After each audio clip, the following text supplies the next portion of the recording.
Again, we're ready for Bible class this morning, and again, we're studying the book of Romans. We are in Romans, the 14th chapter. I've got circled verse 3, but we're going to back up, and I'll have Adam in a moment read for us.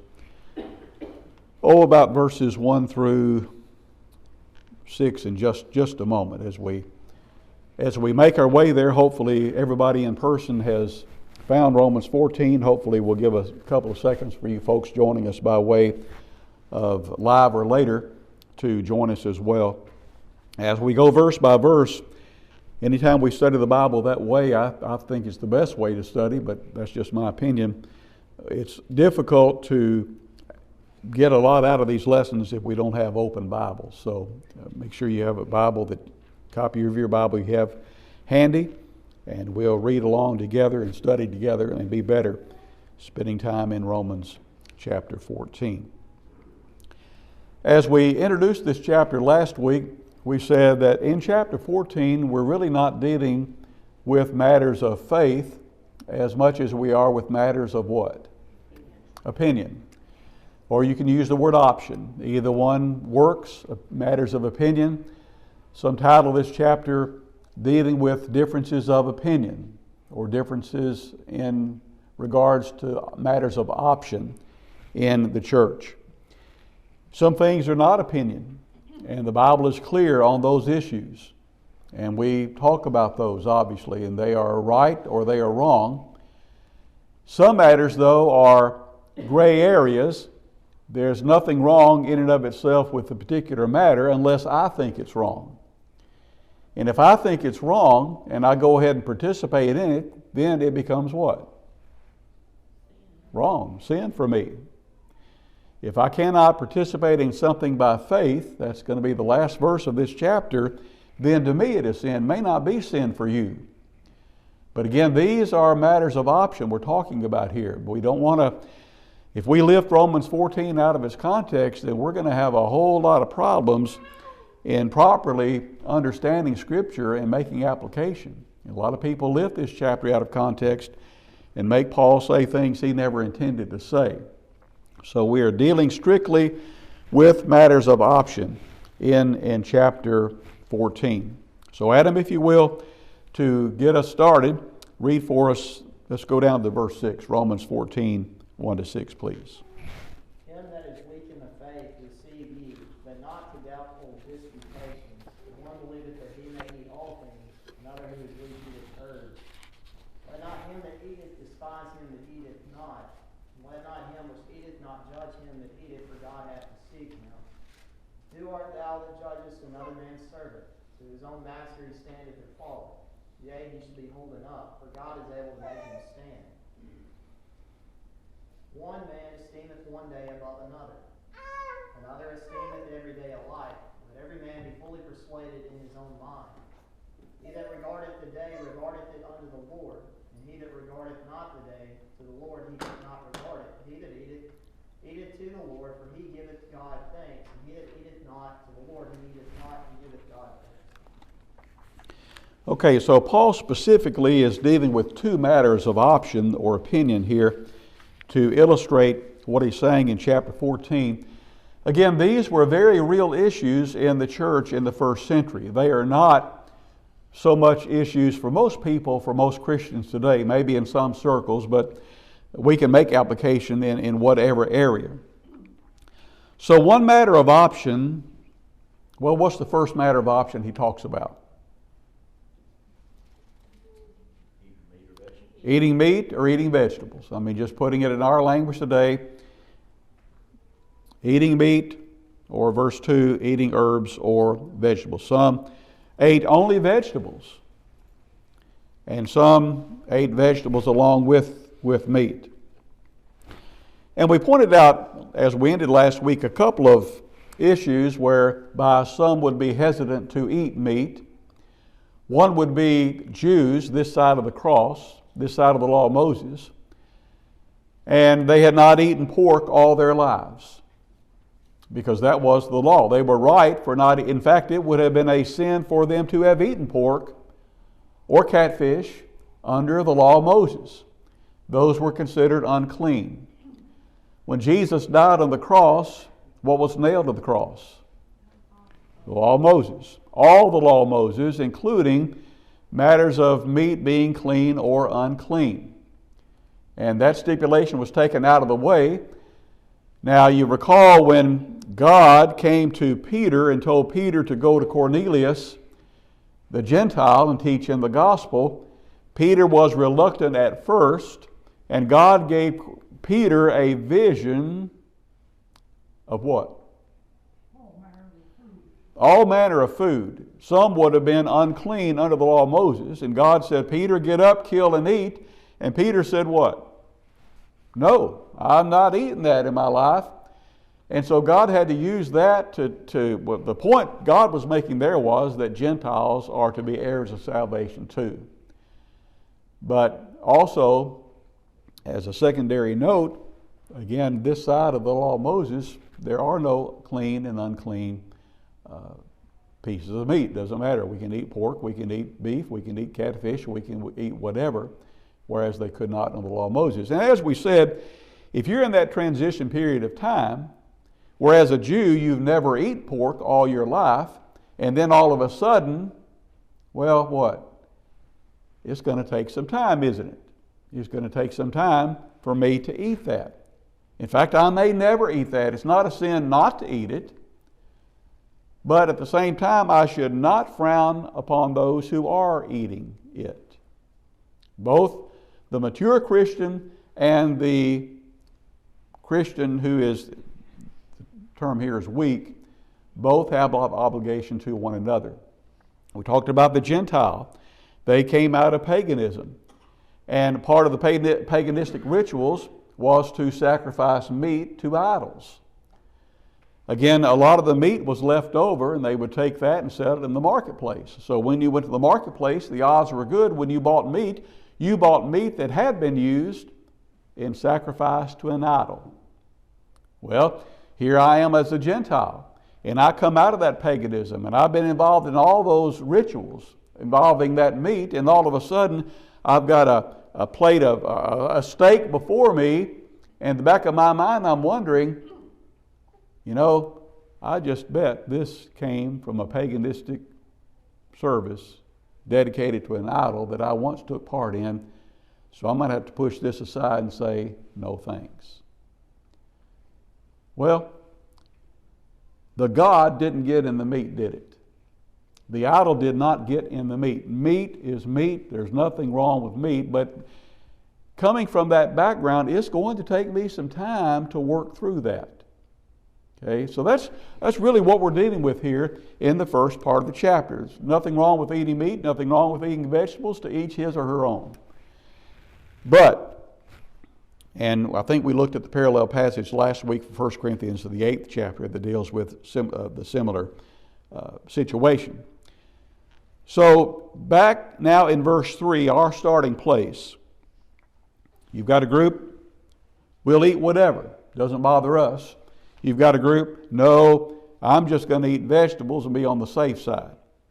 Well, we do have obligation to each other, and that's what verse 3 is all about. Let not him that eateth meat, is what is under consideration here. Let not the one who feels free to eat meat despise or look down on one who does not eat meat. And let him which does not eat meat, do not let him judge the one who is eating meat. Don't pass judgment on one another, for God hath received him, or God has welcomed him. Again, these are opinionated matters. These are matters of option. So if I eat meat, and I'm making fun of the fellow sitting next to me who's eating only beans, I am wrong, right? I'm not wrong for eating the meat, but I'm wrong for my attitude toward my brother who thinks it is wrong to eat meat. And my brother who's just eating beans, if he makes fun of me for eating meat, then he's wrong. Not just for eating beans, but he's wrong because of his attitude toward me. So it works both ways. We don't treat each other with contempt on any issue. Even on doctrinal issues, we don't treat one another with contempt. We have an obligation to love and care for one another. But as on matters of option, we have no business condemning and criticizing others because God has received him or God has welcomed him. Both the eater of meat and the non-eater of meat were Christians. Both were sincere. Both were conscientious. This was not a heaven versus hell matter. Unless my attitude got in the way, then it became such a matter. And I guess it sounds like a broken record, but I'm saying we cannot lift the chapter out of its context. We're talking strictly about matters of opinion, not matters of doctrine. And while we don't have so much today the issue of eating meat or not eating meat, we do have issues in other areas of opinion, where sometimes we're very strong in our stance on matters of opinion, maybe so strong that we become wrong in our attitude. I've got a whole list here of things we could talk about. I think last week we talked about there was a time when some Christians felt it wrong to play cards. Again, I'm not talking about betting. I'm talking about old maids, go fish, rook, any kind of card playing is wrong. Well, we played rook yesterday back up in Tennessee. Been a while since we played rook. We didn't play for money, just played for fun. I'm happy to say that Adam and I did a good job, didn't we, Adam? I think we won both games yesterday. You were playing against a 94-year-old man. Yeah. I guess the playing field wasn't exactly level. He didn't have to bring that up, did he? We won. That's the main thing, right? There's your opinion, there's your attitude getting in the way. But there was a time when some felt like card playing was wrong. Now, if, say, Mom thought it was wrong to play cards, guess what? We wouldn't have played cards. We'd have played dominoes or kept putting the jigsaw puzzle together, something like that. There was a time, as we said last week, where some felt it wrong to go to the movies. Not talking about bad movies, any kind of movie. Bambi thought it was wrong to go to the theater and watch a Walt Disney movie. Well, if I've got a friend who thinks it's wrong, I'm not going to offer to take him to the movies. I'm just asking for trouble if I do something like that. Maybe a more modern, up-to-date examples. What about going to tanning beds? There are some folks who think it is wrong for a person to go lay in a tanning bed because it damages the skin, dermatologists say. Well, I have a dermatologist and I have a skin condition where he tells me to go to the tanning bed. If you have psoriasis, that is the preferred treatment for psoriasis. If the medication doesn't work, he says, now Wayne, you can come up here and go in a room there with the ultraviolet light and pay me X amount of dollars, and it's going to be very expensive, or you can go down to the tanning bed and stay 5 minutes at a time, and it'll do you just as good. So he says, in some cases, it's just a matter of option. Can you overdo it? Yes, you can overdo it. You can certainly overdo it. There was a time where there were ladies who felt it a sin if a woman did not wear hose on her legs. In 1928, there was some type of religious conference, and two of the older ladies came up to the preacher and said, there are a lot of young ladies here who are not wearing hose, and you need to rebuke them. And the preacher said, well, yeah, guess what? The Virgin Mary never wore hose. And the ladies were just dumbfounded. They couldn't believe that Mary never wore hose. He went on to say, women wearing hose, that didn't start until the 15th century in the Renaissance. And guess who wore hose then? Prostitutes were the first to start wearing hose. It was a shame for a woman to be seen in public wearing hose then. You were considered a woman of ill repute. And then through the years it flip-flopped. and came to the point where it was wrong. Some felt it wrong if you didn't. Does it matter? It doesn't matter. As long as you're fully clothed, it doesn't matter. Ladies, if you want to wear them, fine. If you don't, fine. It's just a matter of option. What about women wearing slacks? The time to wear pants. Well, what did they wear in Bible times? Dresses? Everybody wore what? Robes. Everybody wore robes. You don't have slacks like we have today and clothing like we wear today. We need to be very careful that we don't make matters of opinion matters of doctrine. And in my limited experience as a preacher, most of the visions that I've dealt with have been over matters of opinion and not matters of doctrine. I talked about ceiling fans in a church building. You know, people are lost and headed to hell every day, and we're worried about whether you turn the ceiling fan on or off. Some people left because of ceiling fans. You just want to beat your head against the wall. If it would do any good, I'd run my head through the wall. Those are just matters of option that in the long run simply do not matter. What about going barefoot? You know, there are folks who think it is wrong to go barefoot.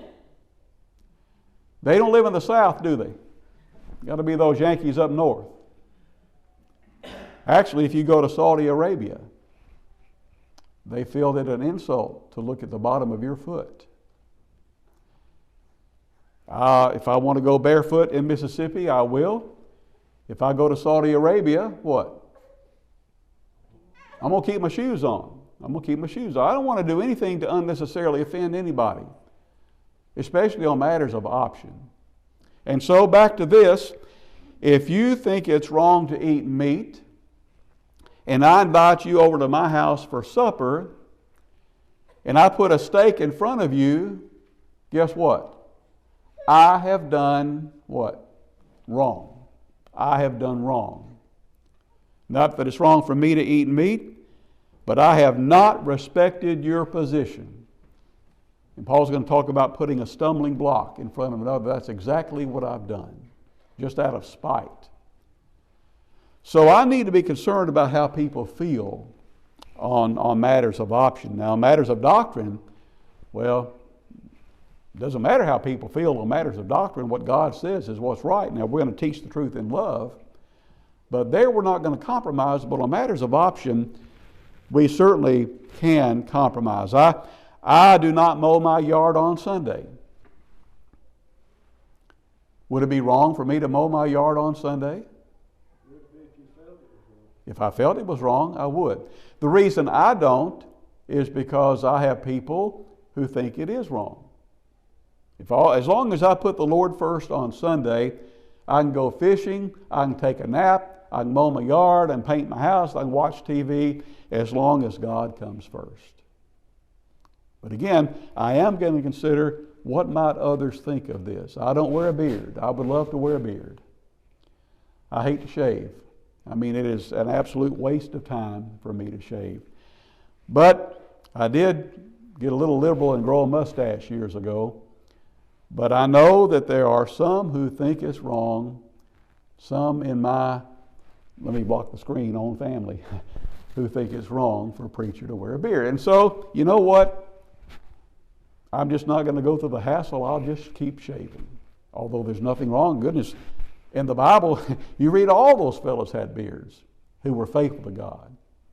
But, you know, I'll pick my own battles, and that's a battle I'll just shave once or twice a week. Once you get older and your hair grows white, you really can't really tell if there's a beard there or not. So we all get the idea behind all this, don't we? I think we all get the idea behind all of this. There are things that I have the right to do that aren't wrong, but could be wrong if I offend another, or if I think they're wrong, I think there's also a difference. I think Paul's bringing that out here, though, in Romans 14. There's a difference between somebody who's weak in the faith with these options versus somebody who's who's well-knowledged and should know better. Right. And I think you have to point out that distinction as well. Right. You know, Paul's not talking about the well-seasoned Christian here. He's Right. talking about people that are weak in faith. At some point, you grow strong enough as a Christian Right. where you ought to be able to notice what the difference between a matter of law and a matter of option. Right. Some people are, I think one put it, some people are professional babies. That's all they are. They never grow out of it. And you just can't keep catering. You know, if somebody says it's wrong to eat vegetables and the other person says it's wrong to eat meat, you're going to have to find somebody to live, right? It's just understandable. And so there comes a point, as Adam said, good point, that if I'm weak in these areas, I need to be teachable in these areas.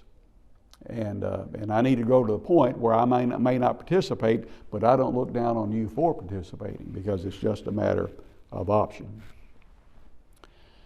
So verse 4, so on these opinionated matters, who on earth are you to judge another man's servant? In matters of option, judging is forbidden. To his own master he stands or falls. Yes, he shall be holden up or upheld because the Lord is able to make him stand. So to put it bluntly, I'm going to keep my nose in my business on what you do on matters of opinion. Both are right. The wonderful thing about this is both are right. On matters of option, there's no wrong side unless I make it wrong by my attitude with whatever position that I hold. Now, verse 5 is another example. Here's one man who esteems one day above another. Another man says, you know what? All days are the same. Well, let each man be fully persuaded in his own mind. Now, this could go back to, in this particular time, if I am a Jew and I've just been converted to Christianity, it's going to be awfully hard for me to give up what day? The Sabbath. I know that now the Lord's Day is the day that I worship, but you know what? Saturday, I've never worked on Saturday, and I've always given Saturday to God, and I haven't traveled on Saturday, and you know what? I'm going to have to keep on hanging on to Saturday. Now it's a day of worship, but at the same time, it's a special day to me. Well, that's all good and well, right? As long as I don't what? That's right. Adam, I'm not going to work on Saturday, and that means you're not working on Saturday either. Well, then I'm wrong. I need to be taught. I need to grow. It could also be, we could transpose this to today. We've had Wednesday night Bible study. I've been at Verona almost 30 years, and we've had Wednesday night Bible study since that time. Could we change it to Thursday night? Would it be a sin for us to change Wednesday night Bible study to Thursday night? Sometimes when the holidays fall, usually every Thanksgiving, we move Wednesday night Bible study to Tuesday night. Problem with that? If God said, let the church gather every first day of the week and on Wednesday night also, we would never have a right to what? Change it to any other night. They're simply left up for each congregation to decide if you're going to have, whether you have public Bible study or not, that's up to each congregation. And it's simply a matter of option as to which night that you use.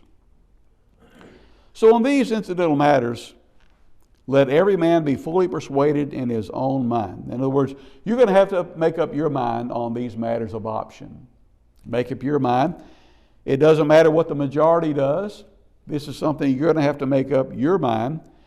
Verse 23 is going to tell us, if I doubt and I go ahead and eat, I'm damned. I'm condemned because I'm not eating with a clear conscience. I violated my conscience. Even though the matter may not be wrong in and of itself, I'm not eating of faith in that it's right. I have to make up my own mind on these matters of option. I answer, of course, to the Lord. So verse 6, the one who observes the day regards it unto the Lord. I'm not going to work on Saturday, and the reason I'm not going to work on Saturday is because I want to devote Saturday to the Lord. Well, good and well. Somebody else may want to devote another day to the Lord. That's fine too. So, he that regards not the day, well, he's not offended himself. He's not offended the Lord either. It's just an optional matter. He that eats meat, eats to the Lord. He gives God thanks. Those who eat only vegetables, well, to the Lord they don't eat. Think it's wrong, and so, but they give God thanks nonetheless. It simply doesn't matter, as we've said. You're governed by your convictions on these opinionated matters. I think of a classic Bible example of where there was a divide over an opinionated matter. And this divide came and split two missionary teams, Paul and Barnabas. If my memory serves me correct, it probably doesn't. But I believe they just finished up trip number 1, Paul and Barnabas, had the Jerusalem conference, and there at the end of Acts 15, the idea was, let's retrace our steps and go back where we were on that first missionary journey and see how all those Christians are doing. Great idea, right? Great idea. Well, Barnabas said, while we're going, why don't we take who? John Mark. Let's take John Mark.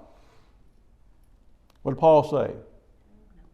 Not on your life. Well, he didn't say it like that. But he said no.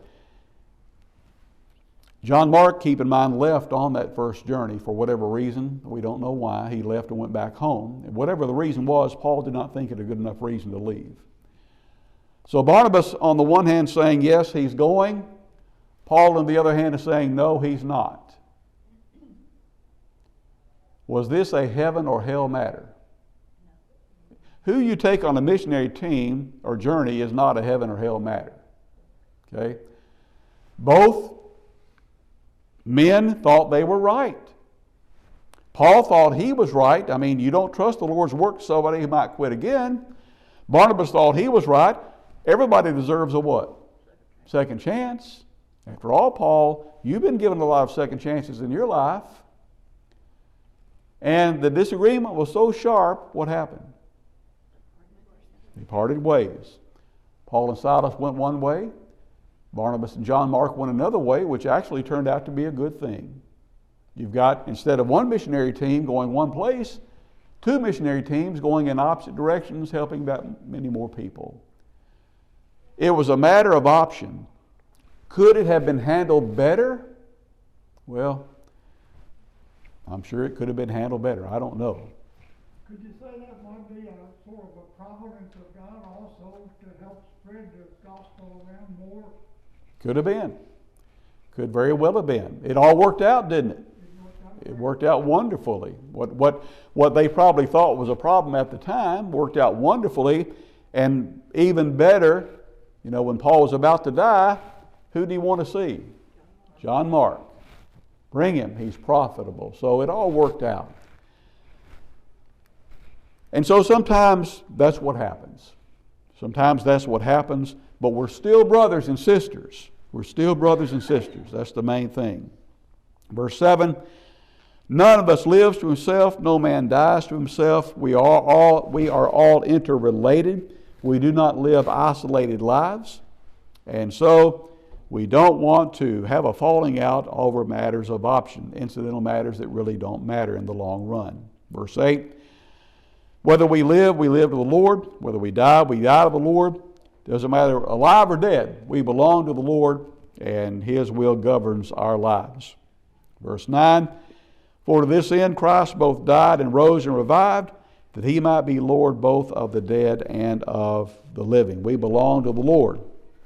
And that's the emphasis here, and we have responsibility to one another.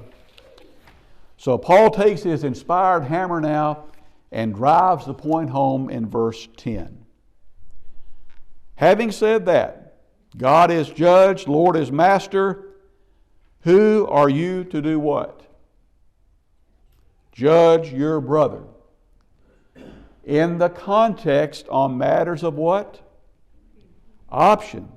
If I see a brother out here doing wrong, sin is wrong, I don't not only have the right, I have the obligation to lovingly what? Confront him. Help him out of that sin. I don't want him to be lost, but that's not what we're talking about here. These are matters of option. So why are you judging your brother? It's wrong for you to eat meat. It's wrong for you to eat vegetables. It's wrong for you to play cards. It's wrong for you to watch TV. Why are you judging a brother on matters of option? Why do you despise your brother? In the end, we'll stand before whom? The judgment seat of Christ. Verse 11, as I live, it is written, as I live, saith the Lord. In other words, just as sure as there is a God, it is just as certain everybody will stand before God and bow before God. Every knee shall bow to me, and every tongue shall confess to the Lord. And so on these matters of option, we leave that to the Lord. He reads minds, He reads hearts, and He knows our hearts, and He knows, of course, our attitudes as well. And so finally, verse 12, we'll wrap up. So then every one of us shall give account of himself to God. Judgment will be according to God's bookkeeping, not mine, not yours.